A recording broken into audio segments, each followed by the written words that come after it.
नमस्कार साथियों। स्वागत है आपका आईबीपीएस राजभाषा के इस प्लेटफॉर्म पर। आज हम अपनी एक डाउट सेशन लेके आए हैं। ग्रुप में लिंक भेजा है जूम का, उसके थ्रू। तो आज हम सभी के डाउट देखेंगे कि क्या क्या डाउट है, क्या क्या चैलेंजेस जो तैयारी कर रहे हैं उन साथियों को फेस करने पड़ रहे हैं। उनके कुछ सवाल होंगे, उनका हम जवाब देंगे, या फिर उनकी कुछ समस्याएं हैं उनको दूर करने की कोशिश करेंगे। और साथ ही राजभाषा विभाग की तरफ से एक पुस्तिका आई है, हम 60 पेज के आसपास की पुस्तिका है, तो हम उसका भी देखेंगे उसमें से हमें क्या क्या पढ़ना है। लगभग वो पूरी पुस्तिका ही मतलब हमारी गाइड की तरह काम करेगी मेंस में। लेकिन फिर भी आपको एक 10 मिनट 5 मिनट उसके बारे में बताएंगे। तो दोस्तों बताइए अमनदीप, क्या दिक्कत आ रही है आपको? तैयारी में क्या दिक्कत आ रही है? कोई विशेष प्रॉब्लम? कहाँ कहाँ कहाँ तक सिलेबस किया आपने, बताइए। हाँ जी सर। मैं पूछ रहा हूँ, सिलेबस कितना कर लिया है आपने? रीजनिंग का कितना पढ़ा है, इंग्लिश का कितना पढ़ा है, और बैंकिंग अवेयरनेस के बारे में कितना पढ़ रहे हो?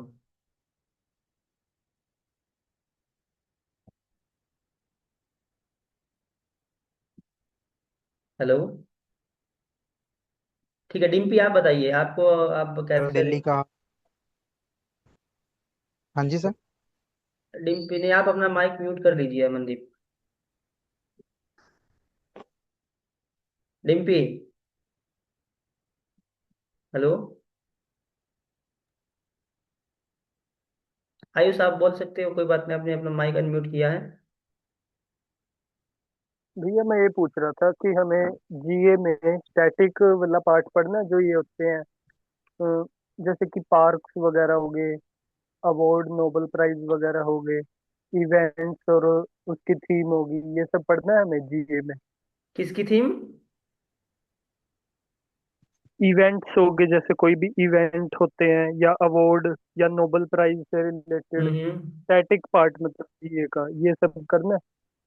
देखिए आयुष, मैं आपको बता दूं कि जब राजभाषा अधिकारी का हम पेपर देते हैं, उसमें जो हमारा जीए का सेक्शन आता है, उसके अंदर हम बैंकिंग अवेयरनेस और जो फाइनेंशियल सेक्टर की करंट अफेयर होती है उसी पे ज़्यादा फोकस करते हैं। हाँ, 1-2% स्पोर्ट्स से आते हैं, 1-2 इवेंट से भी आते हैं। ठीक है। जैसे नोबेल प्राइज है, ये बहुत बड़ा इवेंट हो जाता है, इससे पर्सन बनने के चांस रहते हैं, तब नोबेल प्राइज पर पढ़ लीजिए। स्पोर्ट्स के जो इवेंट हो रहे हैं उनसे 1 या 2% पक्के आते हैं। ठीक है, मैक्सिमम 2 आएंगे और मिनिमम आपका कम से कम 1% पक्का आएगा। ठीक है, स्पोर्ट्स से। तो वो वहाँ वहाँ से आते हैं। और जो आप बैंकिंग की जो वीकली या फिर मंथली, जो मैंने आपको पहले बताया है, कोई करंट अफेयर का यूट्यूब से कोई क्लासेस कर लीजिए या फिर कोई कोर्स ले लीजिए। ठीक है, वीकली जो करवा रहे हैं या फिर मंथली, जैसे भी आपको सुटेबल हो, जो आप ठीक से कर पाए। ठीक है। यानी कि जनवरी से लेके आप जनवरी से स्टार्ट करोगे और अगस्त तक, जब तक आपका एग्जाम होता है तब तक आप करोगे। एग्जाम से लगभग आप 1 वीक पहले तक ये तैयारी करते रहोगे करंट अफेयर की। उसके पश्चात आप अपना एग्जाम जब देने जाओगे तो आपके ठीक ठाक पर्सन बन जाएंगे। ठीक है, और साथ में आप टेस्ट भी लगाने हैं, फाइनेंशियल अवेयरनेस, और जो आप जीए के जब टेस्ट, बैंकिंग अवेयरनेस के टेस्ट लगाओगे तो आपको चीज़ें समझ में आएगी। कुछ वहाँ उनकी एक्सप्लेनेशन में पढ़ोगे। स्टैटिक उतना ही आता है, स्टैटिक ज़्यादा ज़्यादा आता नहीं है। सिंपल जो मॉनेटरी पॉलिसी वगैरह होती है उसको एक बार पढ़ लेना। उससे अप्लाइड प्रश्न आते हैं।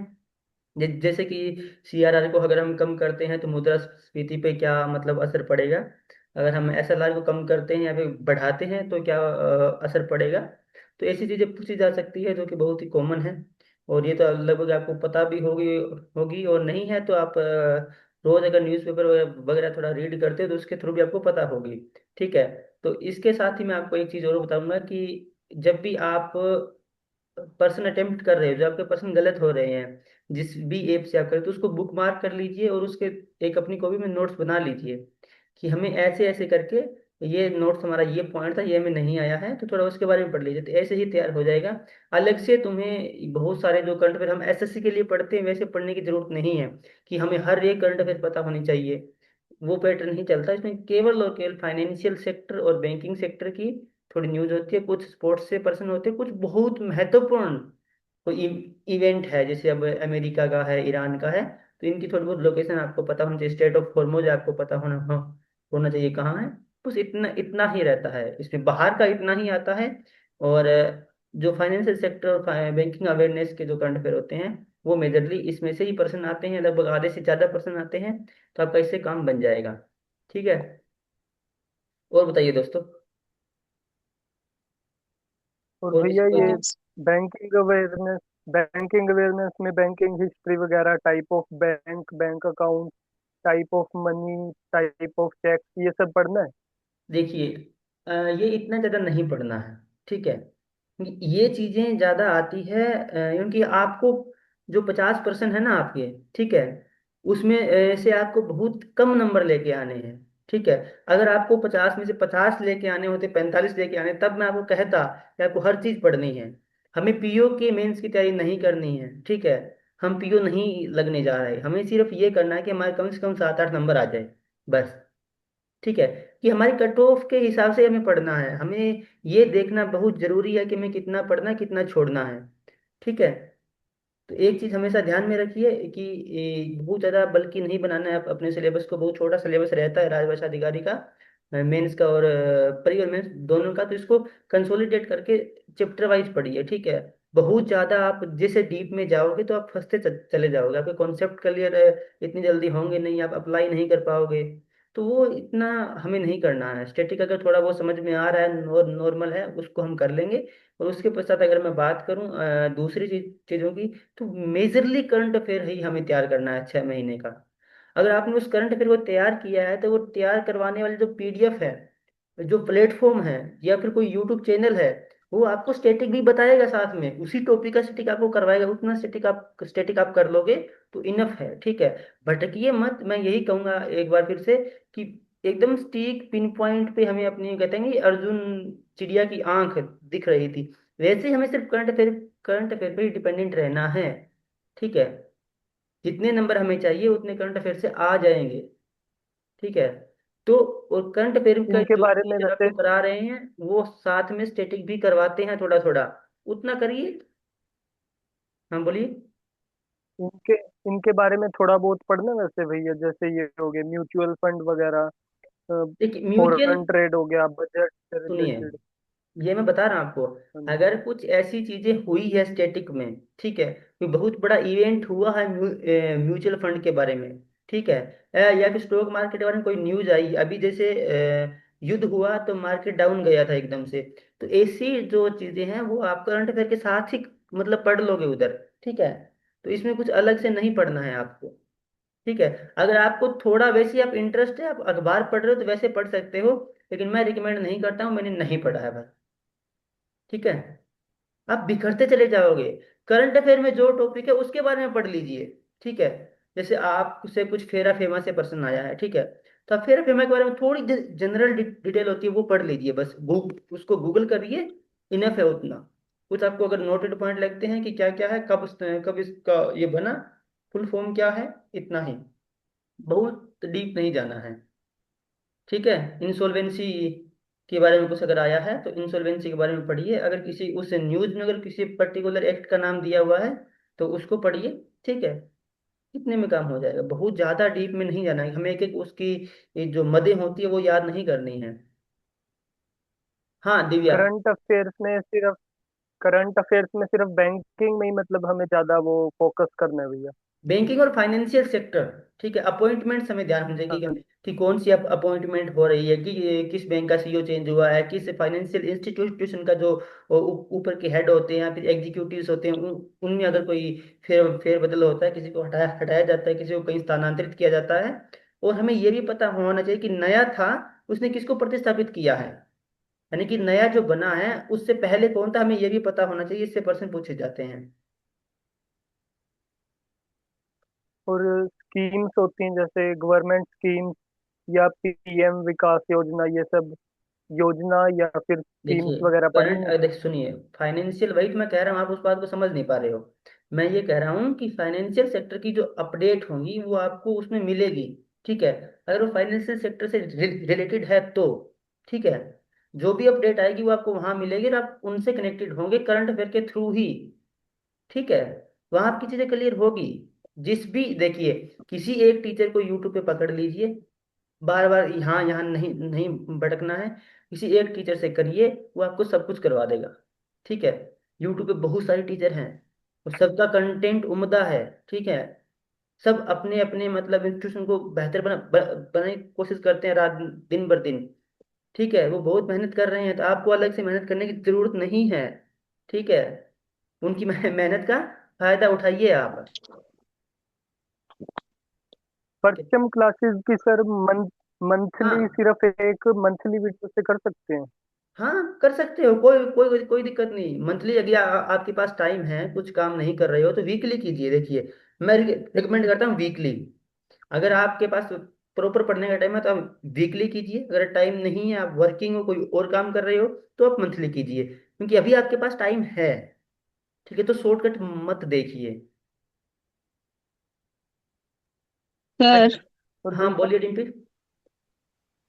सर जैसे रूल्स जो इंग्लिश करते हैं हम लोग, हम्म वीडियोस देख लिया, रूल्स देख लिए, मतलब जैसे एरर डिटेक्शन में पहुंचती हूँ ना, हम्म। एरर पकड़ में ही नहीं आते हैं। मतलब अच्छा दिमाग घूमने सा लगता है कि एरर एक्चुअल में है कहाँ। इसमें काफी प्रॉब्लम आ अच्छा। पता है क्या डिम्पी, आप रूल पढ़ लेते हो क्या? आपको रूल याद है वो? यही तो तैयारी है। रही। ठीक है। आप वहां आप नहीं कर पा रहे हो। आप टेस्ट देने गए, आपने टेस्ट में देखा कि आपका वो नहीं हो रहा है।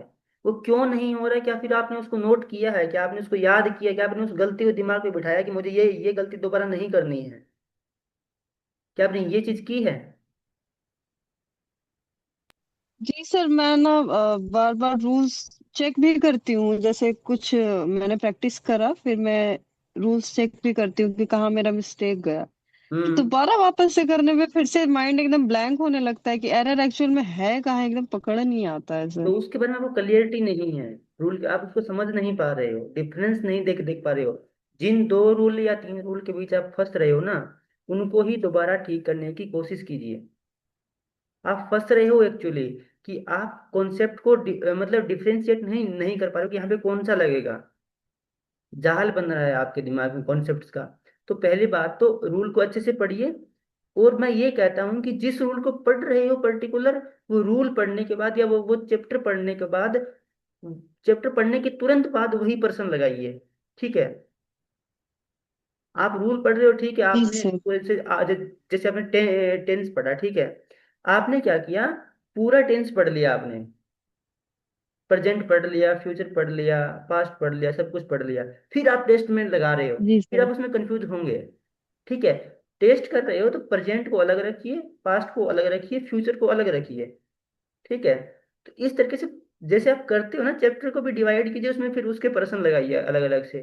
टेक्स्ट बुक पे मतलब बहुत सारे प्रश्नों की भरमार है। ठीक है। और टेक्स्ट बुक का सब्सक्रिप्शन बहुत ज़्यादा मतलब महंगा नहीं होता है। जब आप पहली बार सिलेबस कर रहे हो, या फिर सिलेबस समझ नहीं आ रहा है, सिलेबस को पढ़ ही रहे हो, तो उस वक्त टेक्स्ट बुक आपके लिए बहुत अच्छा है। ठीक है, क्योंकि वो छोटे छोटे पर्सन निकाल के देता है आपको उसी कॉन्सेप्ट के। फिर आप वो छोटे पर्सन, जब आप बड़े कॉन्सेप्ट में जाते हो, तो फिर आपको हेल्प करते हैं। और आप इंग्लिश को समझने की भी कोशिश कीजिए। जैसे कोई सेंटेंस अगर हम हिंदी में पढ़ते हैं, मान लीजिए कि मैंने ये सेंटेंस पढ़ा कि राम ने कल फुटबॉल राम के द्वारा कल फुटबॉल खेला गया। ठीक है। राम के द्वारा खेला गया, यानी कि ये कौन सी वॉइस है? ये पेसिव वॉइस है। ठीक है। जी राम सर। ने कल फुटबॉल खेला, ये एक्टिव वॉइस है। यानी कि जहां पे बाई लगेगा ना, बाई का मतलब होता है के द्वारा। तो ऐसी सेंस बनाइए। हम्म। ठीक है। तो इस तरीके से आप धीरे धीरे इंग्लिश को समझिए, रटने की कोशिश मत कीजिए। ठीक है। वो प्रैक्टिस ही एक ऐसा माध्यम है जिससे आप कर सकते हो।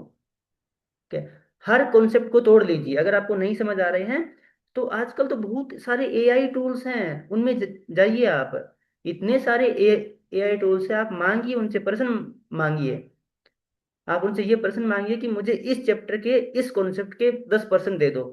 ठीक है, वो आपको प्रश्न देगा, फिर उनको सोल्व कीजिए, फिर एआई से उसका आंसर मांग मांग लीजिए। बहुत सिंपल हो जाएगा। ठीक है, छोटे छोटे प्रश्न मांग लो एआई से। जी सर। ठीक है, ऐसे करके देखिए। फिर कोई दिक्कत आती है, और हाँ, जैसे दिक्कत आती है ग्रुप में भेजा कीजिए, कौन से पर्सन में फंसे हो। ठीक है।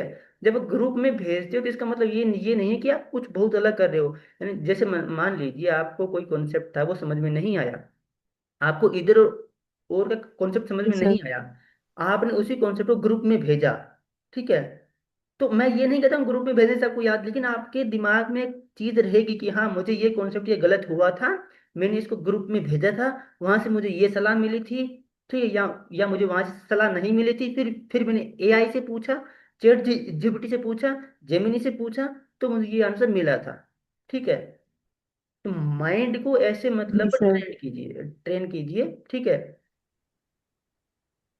हो जाएगा। हाँ जी एक बार सर। दिव्या यादव ने धन्यवाद पहले, सर। एक मिनट रुकिए, एक बार दिव्या यादव ने पहले कुछ पूछने के लिए हाथ खड़ा किया था, बताइए दिव्या यादव। जी सर, मैंने हाथ खड़ा किया था। जी बोलिए। सर मैंने अभी राजस्व अधिकारी के लिए रिसेंट में प्रिपरेशन स्टार्ट की है। ओ हाँ ओ जी आई सी बोलिए। एल एओ का मैंने दिया था। हम्म। तो वो मेरा प्री हो गया था, तो मेंस अभी बहुत अच्छा तो हुआ नहीं है, पता नहीं क्या रहेगा रिजल्ट का। किसका दिया था आपने? बट सर मुझे ना ओ आई सी एल एओ जो हुआ था अच्छा अच्छा, हाँ 10 हाँ ठीक है। जनवरी को, हम्म। तो वो मैंने दिया था। तो हम्म मैंने अभी नया ही स्टार्ट की है प्रिपरेशन, दिसंबर के अराउंड से उस टाइम की हम्म थी। तो सर मुझे ना ये नहीं समझ आता है कि जब ये जॉब का प्रिपरेशन पूरा स्टेजेस वगैरह मैंने सारा देख लिया है, सिलेबस क्या क्या है वो भी है, और ग्रुप के माध्यम से बहुत हेल्प हो जाती है तैयारी में ट्रांसलेशन वगैरह के थ्रू। हम्म। लेकिन सर इसका लाइक रोल्स एंड रिस्पॉन्सिबिलिटीज क्या होते हैं इस जॉब में, कि कुछ इसका बहुत अवेलेबल ही नहीं है इसके बारे में, कि आपको क्या काम करना होता है और सैलरी वगैरह का। सर एक बार आप ऐसे ब्रीफ कर देंगे कि कितने स्टेजेस और क्या क्या मतलब करना होता है ओवरऑल।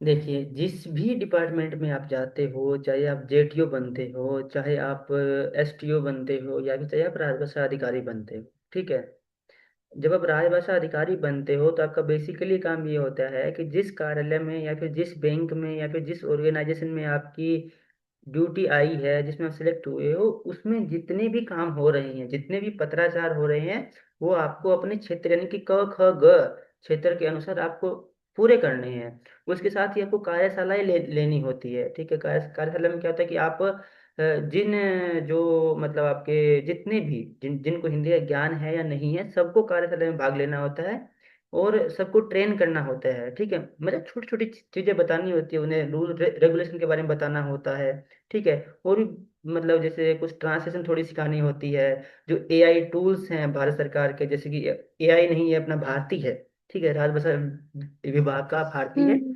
तो आप इसके बारे में उनको समझाओगे, ठीक है।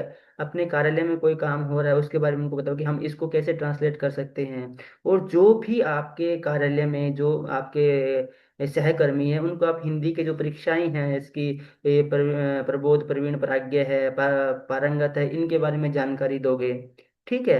और आप अनुवाद भी करोगे, कोई टेंडर निकल रहा है आपके डिपार्टमेंट से तो आप उसका अनुवाद करोगे, क्योंकि वो धारा 3(3) का एक निविदा है, तो निविदा धारा 3(3) का दस्तावेज है, जितने दस्तावेज निकलेंगे वो द्विभाषी होंगे, और उसकी जिम्मेवारी होती है आपके ट्रांसलेशन की, ठीक है। तो आप उसको अंग्रेजी के साथ साथ हिंदी में करके दोगे, ठीक है। तो ये सब चीजें हैं। और क्या होता ओके है कि सर। और आप जो भी हिंदी दिवस या फिर जो हमारे जो दिन हिंदी दिवस आता है, अंतर्राष्ट्रीय मातृभाषा दिवस आता है, इसके साथ ही विश्व हिंदी दिवस आता है, हिंदी पखवाड़ा आता है हिंदी दिवस के आसपास, तो उन सब में कुछ आयोजन हम्म। करने होते हैं, कुछ प्रतियोगिताएं करवानी होती है, ठीक है। ये काम रहते हैं। Okay sir. हाँ। तो सर उसके जैसे इसका जो प्री का रहता है सिलेबस, वो तो मुझे मतलब समझ आ गया है कि प्रेपरेशन वगैरह, और मैं पहले से एसएससी सीजीएल की प्रेपरेशन भी कर रही हूँ। हम्म तो वो मुझे थोड़ा मतलब क्लियर हो रहा है, इंग्लिश रीजनिंग वगैरह का। हम्म लेकिन सर जब मेंस के टाइम पे जो वो ऐसे राइटिंग वाली चीज है, हम्म वो सर ऐसे राइटिंग जेटीओ के लिए हो या फिर इसके लिए हो, सर ऐसे राइटिंग का नहीं कुछ भी समझ आता है, कहाँ से स्टार्ट किया जाए। मतलब किसी भी टॉपिक पे लेके बैठे एकदम से ब्लैंक हो जाते हैं, कहाँ से स्टार्ट करूँ क्या करूँ। मैंने थोड़ा बहुत बस चैट जीपीटी के थ्रू लिखा है, तो बहुत हम्म। अच्छे से नहीं हो पा रहा है सर, उसके बारे में देखिए, थोड़ा कोई गाइड कर दीजिए। कोई भी आपने भी रिसेंटली प्रिपरेशन स्टार्ट की है, ठीक है, सब कुछ अभी अभी भी तैयार हुआ है, तो ऐसे एकदम से सब कुछ नहीं होगा, धीरे धीरे जब जब आप किस चीज़ को तैयार करोगे तब होगा। और मैं यही कहूँगा कि लगातार करते रहिए, कुछ ना कुछ सीखते रहिए, सीखे हो तो उनके नोट्स बनाते रहिए, कुछ गलती हो रही है उनको करते रहिए। और जो आप बात करें हो प्रॉपर ऐसे की हमें कैसे तैयार करनी है, वो एक दिन में नहीं होने वाली चीज़ है। यानी कि जब आप एक चीज़ लिख रहे हो, मान लीजिए कोई बड़ा जी। इवेंट हुआ है, उसका आपको लिखना है, तो यानी उसका आपको यानी कि उसका सांस्कृतिक महत्व पता होना चाहिए, उसका आर्थिक महत्व पता होना चाहिए, राजनीतिक के जो पहलू है उसका पता होना चाहिए। ठीक है, उसमें भारत में क्या उसकी भूमिका है, लोगों पे कैसे असर डालेगा वो आपको पता होना चाहिए। ठीक है, वो समाज को कैसे बदल रहा है। ठीक है, उसकी विभिन्न जो समाज के विभिन्न वर्ग वर्ग हैं उन पे क्या असर पड़ रहा है। तो हर एक डायमेंशन सोचने हैं आपको। जब आप डायमेंशन सोचना स्टार्ट कर दोगे तो तब आपका हर एक विषय के बारे में जो चाहे कोई भी ऐसे हो, आपको डायमेंशन पता होना चाहिए। हम्म। ठीक है, टेक्नोलॉजी है तो हर एक चीज के डायमेंशन होते हैं। तो डायमेंशन आप जब पता कर दोगे, आप सोचने लग जाओगे, तब आपको जो आपको लिखना है बड़ी पैराग्राफ में लिखना है, वो भी आप लिखना स्टार्ट कर दोगे। ठीक है, एआई से पूछने से ओके। पहले पहले खुद सोचिए, उसको नोट करिए। ठीक है, कि हाँ मुझे ये चीज आ रही है, पहले कभी पूरा ऐसे मत पढ़िए। ठीक है, ओके। पहले कभी पूरा ऐसे मतलब लिखने की कोशिश मत करिए, उसका ग्राफ बनाइए अलग से, कि हाँ मुझे इसमें ये भूमिका लिखनी है।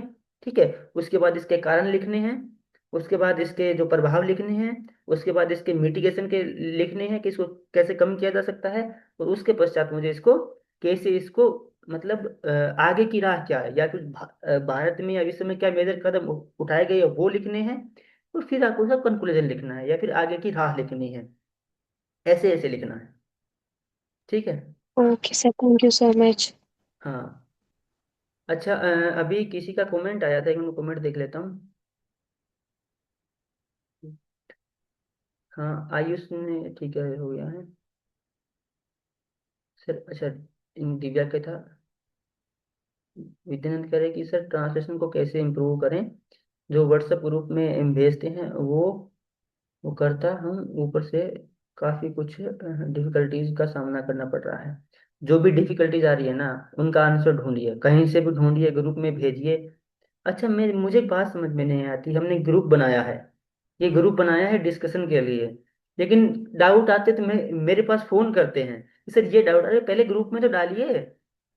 वहां से आपको जवाब नहीं नहीं मिल रहा है, फिर तो मैं आपको कहूंगा कि हाँ वहां अगर नहीं है तो फिर लास्ट जवाब मैं दूंगा आपको।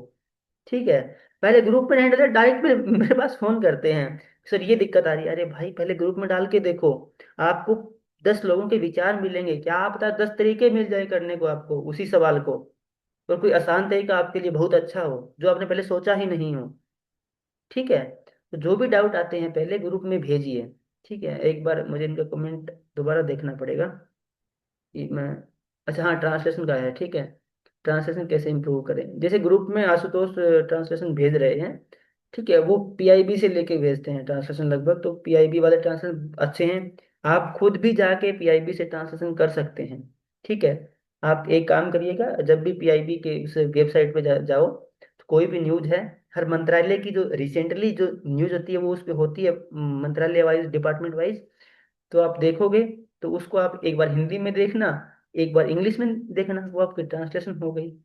ठीक है, और कुछ एआई से मांग लीजिए, जिमनाई से मांग लीजिए, 10 लाइनों की, 15 लाइनों की, 20 लाइनों की। ठीक है, तो ऐसे करके अपनी तैयारी करते रहिए, वो धीरे धीरे होगा। और जो भी वर्ड चाहे बहुत कॉमन वर्ड हो, आपका गलत हो रहा है ना, ठीक है, अगर आपका वो वर्ड गलत हो रहा है तो उसको ठीक करिए, उसको नोट करिए, वो उन चीजों को दोहराते रहिए, आपके एक डायरी बनाइए। ठीक है, मेरे पास है एक डायरी, मैंने डायरी बनाई थी, आई थिंक अभी मेरे पास नहीं है, वो उधर रखी हुई है। मैंने वो डायरी बनाई थी प्रॉपर, कि मेरी ट्रांसलेशन में कौन कौन से वर्ड बार बार गलत हो रहे हैं, तो मैं उनको सुबह उठ के पढ़ता था। ठीक है, सुबह उठ के पढ़ता था, अगर सुबह नहीं पढ़ पा रहा हूँ तो शाम को पढ़ता था। ऐसा नहीं है कि मैं सुबह ही पढ़ता था उसको, बहुत नियमित था, नहीं नहीं ऐसा कुछ नहीं है, मैं उसको पढ़ता जरूर था, रोज उसको पढ़ता था। जब भी गलत हुआ, मैंने एक दो ट्रांसलेशन किया है शाम, दिन में, कभी दोपहर में, या कभी भी देखा कि हाँ इसमें ये गलती है, वो नई वाली गलती नोट की, और पीछे से 5 6 पेज पढ़ दिए। इसे उसको पढ़ते जाइए, हो जाएगा, धीरे धीरे इम्प्रूव होगा। हाँ बताइए। अच्छा, और कोई डाउट नहीं, एक बार मैं आपको कुछ दिखा देता हूँ, रुकिए। चलते, okay, we can not minimise.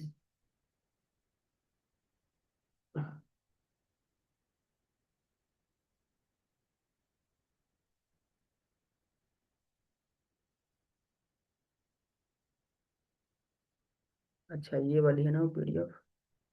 मैं 2 मिनट इसके बारे में बता देता हूँ आपको, जो ये PDF है इसके बारे में।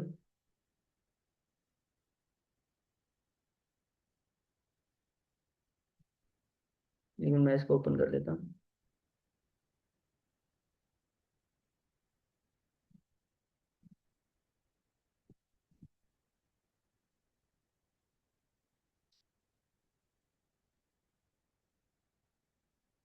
हाँ, तो इसमें स्क्रीन शेयर करता हूँ जल्दी से, तो बताता हूँ आपको।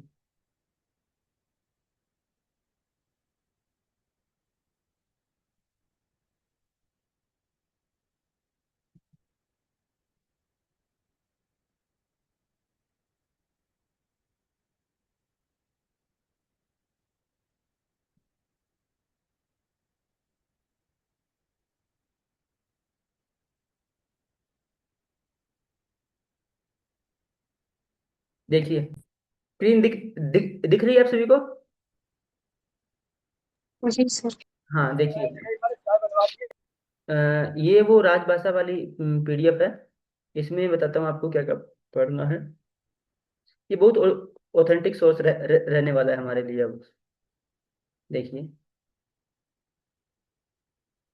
इसमें सिलेबस भी मिलेगा आपको पूरा। ये क्या है? अच्छा, ये थोड़े से देख लीजिएगा इन चीज़ों के बारे में।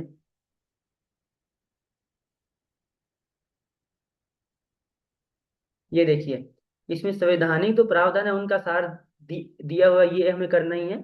और जो वेब इन्हीं की राजभाषा विभाग की वेबसाइट पे जो संवैधानिक प्रावधान है उनको पढ़िए, और साथ में इसको पढ़िए। ठीक है। 1950 के दशक में राजभाषा की यात्रा, यानी कि जो बीजी खेर, जो खेर के अध्यक्षता में जो समिति बनी थी, और जीबी पंत है उनकी अध्यक्षता में जो, नहीं, खेर की अध्यक्षता में आयोग बना था, फिर समिति बनी थी। और जो राष्ट्रपति आदेश आए हैं उनके बारे में बताया गया है, अधिनियम, संकल्प, नियम। ठीक है, ये पढ़ना है आपको, ये मोस्ट है। विभाग की स्थापना कब हुई थी, ठीक है, और उसका कैसे कैसे आगे कार्य हुआ, ये 2-3 पेज में आपको बताया गया है। जो अन्य समितियां हैं राजभाषा से संबंधित, वो आपको पढ़नी है। ये जो आप एनोटेशन किसने ऑन की है, ये बीच में ये काम मत कीजिए कोई भी। ठीक है। केंद्रीय अनुवाद ब्यूरो, केंद्रीय हिंदी प्रशिक्षण संस्थान। ठीक है। दिव्या, या दिव्या यादव,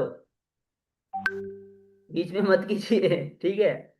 केंद्रीय अनुवाद ब्यूरो और केंद्रीय हिंदी प्रशिक्षण संस्थान, ये जो चीजें हैं इसके बारे में आपको पढ़ना है। जी, ठीक है। मैं भी करके देखता हूँ ये वाला।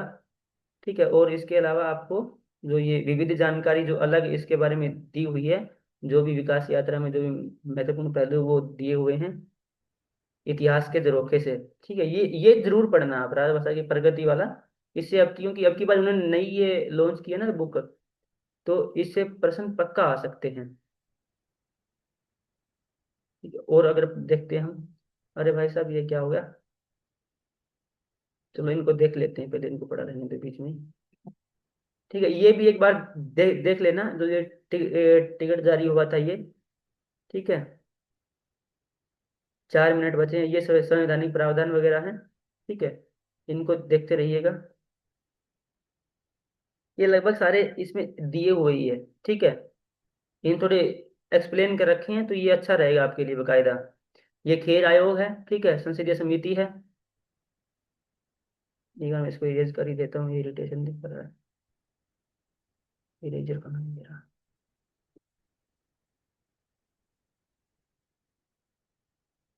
ठीक है।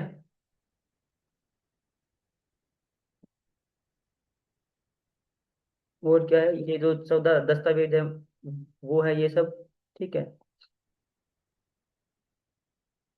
ये संकल्प राजभाषा, ये नियम आ गए। ठीक है।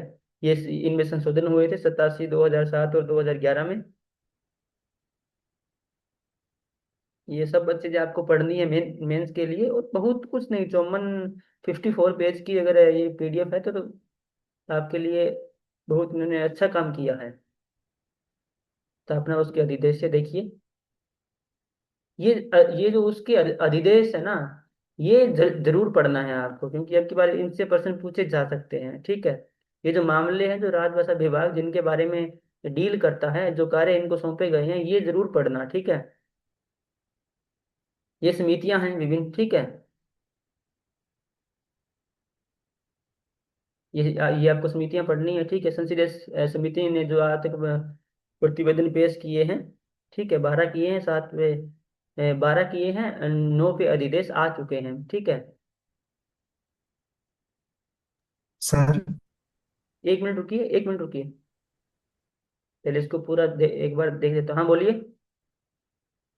सर अगर अभी से मैं इस एग्जाम की तैयारी शुरू करता हूँ तो क्या जितना समय बचा उतने में संभव है इस एग्जाम की तैयारी कर पाना, हाँ हाँ हाँ, प्रीलिम अभी से लेके मेंस तक? कोई दिक्कत नहीं है, अभी है, अभी आप करोगे, आपका अगर स्टडी का बैकग्राउंड अच्छा है तो हो जाएगा। उसके बारे में बात करेंगे फिर कभी, या फिर उसके लिए आप मेरे पास कॉल कर लेना, ठीक है, कल एक बार मैं जी इसको। जी जी सर। देखिए ये चीजें है ना, ये हिंदी दिवस अखिल भारतीय सम्मेलन, ठीक है, पहला अखिल भारतीय सम्मेलन, ठीक है, दूसरा, ठीक है, तीसरा, तो ये कब हुए थे, कहाँ हुए थे, ये चीजें आपको याद रखनी है।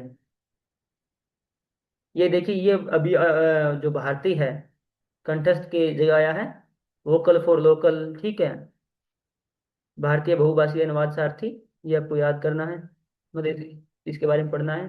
शब्द सिंधु, ठीक है,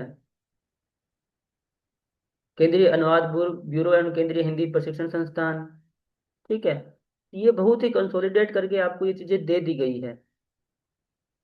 ये देखो कितने अच्छे से बताया गया है, बहुत ही अच्छी, मतलब ये आपके लिए पुस्तिका रहने वाली है, बहुत बढ़िया। ये देखिए, ये इन्होंने विकास यात्रा दी है आपको, ठीक है, क्या चीज कब हुई है, कैसे हुई है, एक मतलब ऑथेंटिक सोर्स दिया है, ठीक है। जब भी आपको कोई भी तारीख का मतलब वो हो ना कि अरे वो तारीख याद नहीं आ रही है, कहाँ लिखी हुई है, कहाँ से पढ़े, विकिपीडिया पे ये बता रहा है, ये वेबसाइट कुछ अलग बता रही है, कहीं मत जाइए, इस पुस्तिका को खोल लीजिए। ये देखिए, शास्त्रीय भाषाएं वगैरह सब कुछ दे दिया भाई इन्होंने, ठीक है, कुछ भी नहीं छोड़ा है। जो आपको बस एक दो चीजें हैं, जो विश्व हिंदी सम्मेलन है ना, वो आपको इसमें नहीं नहीं मिले हैं शायद, ठीक है, या है कहीं, नहीं नहीं, विश्व हिंदी सम्मेलन इसमें नहीं है, वो आपको पढ़ने हैं, ठीक है, वो अलग से पढ़ने हैं। बाकी सब कुछ बहुत अच्छा बताया गया है इसके अंदर, ठीक है। तो ये तो बहुत अच्छा किया है इन्होंने, बहुत ज्यादा बढ़िया कर दिया है।